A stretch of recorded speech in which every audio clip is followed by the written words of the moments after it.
மேஷ ராசி மேச லக்கணத்தை சேர்ந்த உங்களுக்கு எந்த வயசில் யோகம் வரும் அப்படிங்கிற விஷயத்தை எடுத்து பார்க்கும் பொழுது பொதுவாகவே வயது சம்மந்தப்பட்ட விஷயங்களில் வித்தியாசங்கள் மாறுபடும்.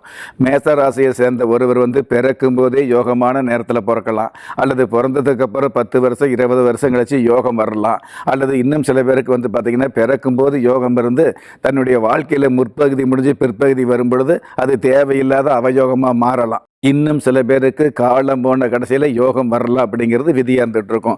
அந்த வகையில் இந்த வயசு அப்படிங்கிற விஷயத்தை எடுத்துக்கிறதுக்கு முன்னாடி பொதுவாகவே மேச ராசியை சேர்ந்த யாராக இருந்தாலும் உங்களுடைய ஜாதகப்படி ஜனனகால ஜாதகப்படி சுக்கர திசை எப்போ வருதோ அந்த சுக்கர திசை வரக்கூடிய காலங்களில் உங்களுக்கு நிச்சயமான யோகம் இருக்குது அப்படிங்கிறது உண்மை. அந்த யோக அறிகுறிகள் தெரியும் பொழுது நாம தான் அதை அதாவது நமக்கு சாதகமாக பயன்படுத்திக்கணும். இதே மேச ராசியை சேர்ந்தவர்களுக்கு சுக்கிர திசை மட்டுமல்ல, குரு திசை, அதாவது பொன்னவன் மன்னவன் என்று சொல்லக்கூடிய தனகாரகர் என்று சொல்லக்கூடிய நவ கிரகங்களிலேயே சுப கிரகமாக அனுஷ்டானிக்கப்படக்கூடிய இந்த குரு பகவான் உங்களுடைய வாழ்க்கையில் எந்த வயசில் வர்றாரோ, அதாவது உங்களுடைய வயசு அப்படிங்கிறத விட நீங்கள் பிறந்த ஜாதகப்படி எந்த வயசில் குரு திசை வர ஆரம்பிக்குதோ அந்த குரு திசை வரக்கூடிய காலங்கள் உங்களுக்கு பொன்னான காலங்களாக இருந்துகிட்டு இருக்கும் அப்படிங்கிறது தான் உண்மை.